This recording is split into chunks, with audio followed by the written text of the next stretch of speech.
Hey everybody.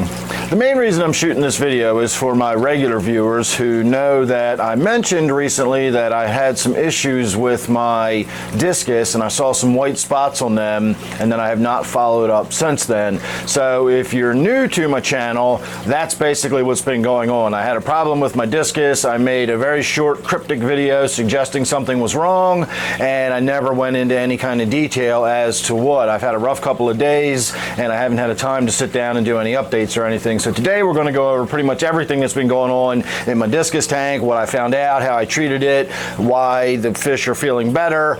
We got through everything just fine.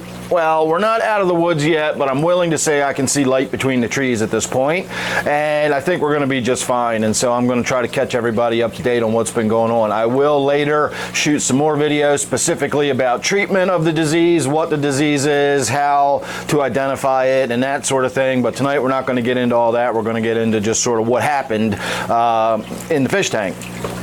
So the other night I'm in the middle of a live stream, doing members only live stream. I do one of those every Wednesday night.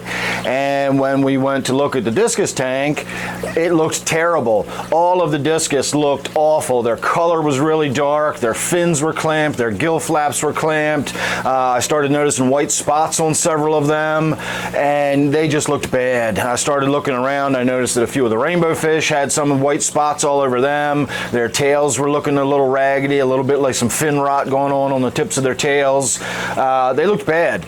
And so I had a few moments where I was a little panicky, didn't know what to do, and fortunately a few of my members, we all sat down and kind of banged our heads together and we thought it through.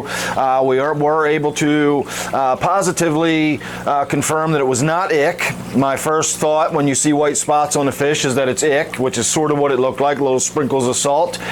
But it couldn't be ick. We haven't introduced any new fish into this tank in weeks, and therefore that rules out ick. I'm not going to get into that now. We'll do a video about ick later, but it can't be ick if it was not introduced into the tank within the last few weeks. It doesn't stay dormant in the tank and then have an outbreak or anything like that. So we ruled out ick. It couldn't be ick.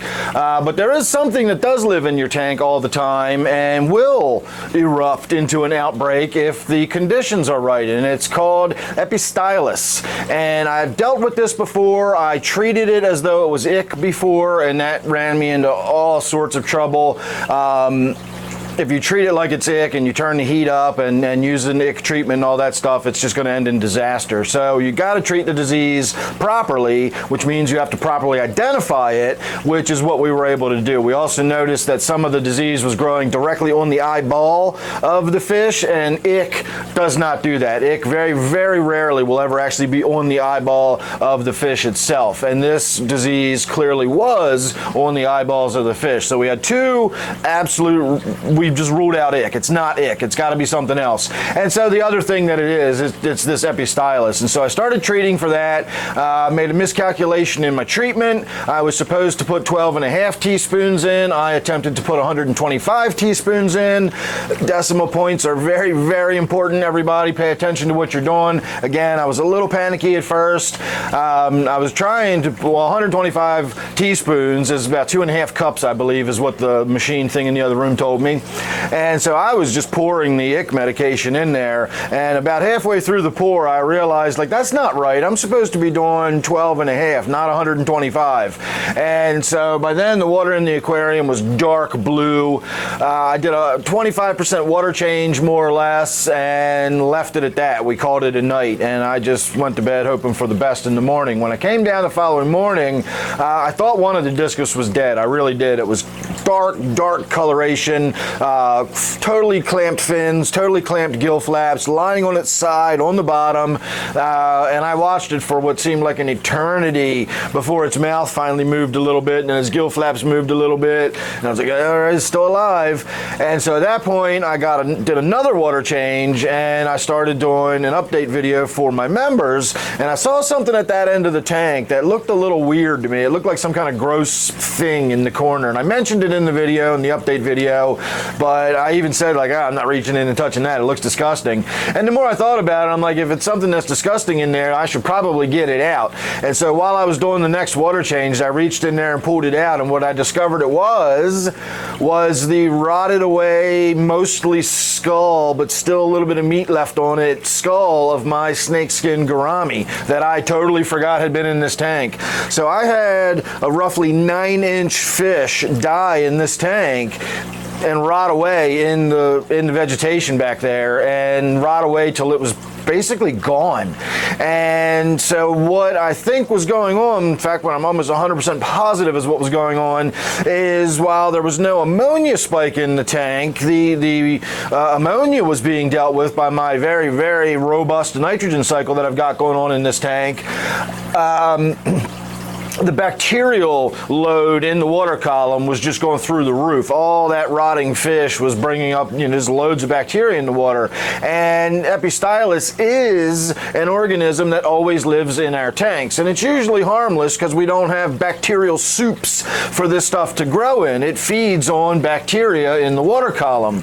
And so if you have a bacterial explosion in your tank, then this stuff can actually start growing on the surface of your glass, your plants, rocks, or your fish. And in this case, that's what was going on. There are other ways that the Epistylus can get a hold of your fish, even if the tank is clean, if the fish is infected and the fish is producing bacterial shed, that can cause this stuff to start growing on your fish. So again, we will talk more about this disease and its treatment and everything, but what was going on in this case was the bacterial load in the water was so heavy because of that rotting fish that this Epistylus stuff started going crazy. So once I discovered that that was a fish head in the corner of my tank and pulled it out of there, I started vacuuming with the gravel vac. I pulled all the mulm out of that corner. I pulled a bunch of really nasty stuff up, which I'm kind of thinking might have been some of the rotting fish and some of the leftover skin or something maybe. It was some funky stuff came out of that corner. The thing that really surprised me, and believe it or not, I'm not surprised that I didn't notice that the snakeskin gourami died. I know that sounds kind of stupid. How did you not notice a big 9-inch fish disappeared out of your tank? But none of my viewers noticed it either because nobody mentioned it, and I have really astute viewers that notice when I move a plant or move a rock or something, and nobody mentioned that. Where's that snakeskin gourami? I haven't seen that thing in weeks. So a lot of us just forgot about it. It's easy when you're looking at this tank full of discus and rainbow fish to sort of not notice the wallflower of a snakeskin gourami. And so that I feel bad about that, but that doesn't surprise me. What does surprise me, however, is that I didn't smell it. The tank just never smelled off to me. Once I got in there and started doing some cleaning and started rooting around down at that end, then I could smell it, and it smelled way off. And then as I was, got the tank clean, it smelled funky. And so I've done a series of small water changes on it. We're treating it with the medication that will kill this Epistylus, and it's only been, we're about 48 hours in at this point. I was in the middle of a live stream on Wednesday, and it's now Friday, a couple hours earlier than that. So we're not even a full 2 days into this yet. And they're already looking a lot better. We still have a little bit of issues with the fins are a little raggedy. They're going to have to heal. I don't see any white spots on any of the fish anymore. This morning, a few of them still had a clamped fin. Maybe one fin was clamped. They were still a little bit lethargic. I'm almost seeing normal behavior at this point. Their fins are looking normal.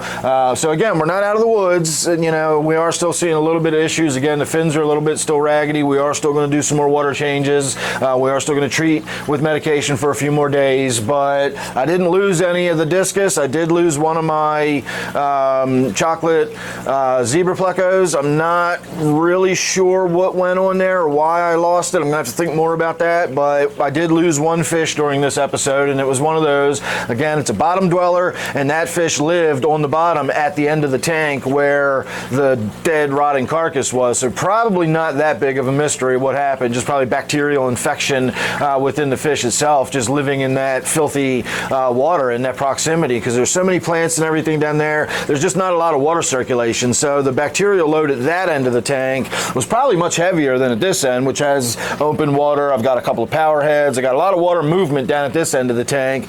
Down at that end of the tank, where everything kind of gets washed to and sort of collects, that's where the dead fish was, and that end is where that gourami lived. And so, I mean, not gourami, the pleco, that chocolate zebra pleco, lived down at that end of the tank. And so I'm kind of just chalking it up to, it was kind of living around right around the rotting carcass of another fish. It probably just got some sort of infection and died from the infection. And you know, you get an infection in your blood, and it can kill you pretty quickly. And so that's it. That's the long and short of it. Again, user error. It was all my fault. I can't blame anybody but myself on this one. It's not just one of those things. It was literally me not noticing that a huge fish in my tank died, and all that bacterial load was building up and causing secondary problems. And so if I hadn't gotten to that, I would have started losing, this fish would have started dropping like flies within another day or two if I hadn't noticed that and caught it. So it came on really fast, but we got right on top of treating it and properly identifying it and treating it correctly, rather than just throwing medications at it. Again, we'll talk about that too. In my little sort of cryptic video that I shot saying I'm having problems, nobody even saw a fish. All I gave was the description of white spots, and I already had people telling me what kind of medication to put in the tank to turn the temperature up. They're telling me it's definitely ick and you got to treat for ick. And nobody even looked at one of the fish or saw one of the fish, and I got a slew of advice on how to treat it, none of which would have helped what was actually going on. Seriously, none of the advice I was given would have helped at all, and a lot of it actually would have hurt if I had followed that advice and treated for ick the way I was told to, and it was actually this other stuff, which is what it was. So I did treat it properly. We got on top of it, and bang, within a couple of days, we're looking 90% back to normal, and so I think everything's going to be just fine there. So make sure you're subscribed. I will be doing some more follow-up videos. We're going to talk more about the disease. We're going to talk about how I medicated it, so on and so forth. I will put a link down below, if you're still watching this, to an article about this Epistylus. I'll put it in the description below. It's a very, very informative article. I highly recommend you reading it. The vast majority of the time we have ick in our fish tanks, I believe it is this other stuff, not ick, and that's why so many people seem to believe that ick will not only appear out of nowhere, but lots of people talk about ick wiped out their whole tank and killed their whole tank, and that's just not true. Ick's not deadly like that. Ick is very rarely deadly, and when it is, it's not deadly like that. It's not just a matter of 3 or 4 days, all your fish are gone. Ick just doesn't function like that. So a lot of people out there believe ick is doing these different things in their aquarium, and it's not. It's not ick. It can't be ick based on what they're describing happening. And so I want to talk more about that. I think that this disease is far more common than people realize, and I think it's very, very commonly misdiagnosed as ick, and that's why ick has a reputation of being such a tenacious killer in our fish tanks, because it's really not. Ick shouldn't be anything more than a minor nuisance, and that's it. That's really all ick should be. Properly diagnosed and truly ick is nothing more than a nuisance. This is something altogether different, which again is a little more tricky to treat. Again, it's a secondary infection. I had to treat conditions within the tank first, and then that would allow for the fish to heal with their secondary conditions afterwards, and we're into that stage now. We got the tank back up and running nice and tip-top shape, done a lot of water changes. Now we're just waiting for the fish to start recovering, and so we should be good to go after that. So again, make sure you subscribe. You won't miss that, and don't forget to check out my live streams every Friday night and Sunday night at 8 p.m. Eastern times. Friday night we do an action live stream. Tonight we're going to be working on this tank, and we're also going to be working on my gourami tank. And on Sunday nights we do Q&A, where you can ask me questions. I'll help you troubleshoot problems in your tank or diagnose issues, just answer questions about my channel, whatever you got to throw at me. We can talk about that on Sunday nights, 8 p.m. Eastern time, so don't miss either of those live streams. Thanks for watching this one, and I will see you real soon on the next one.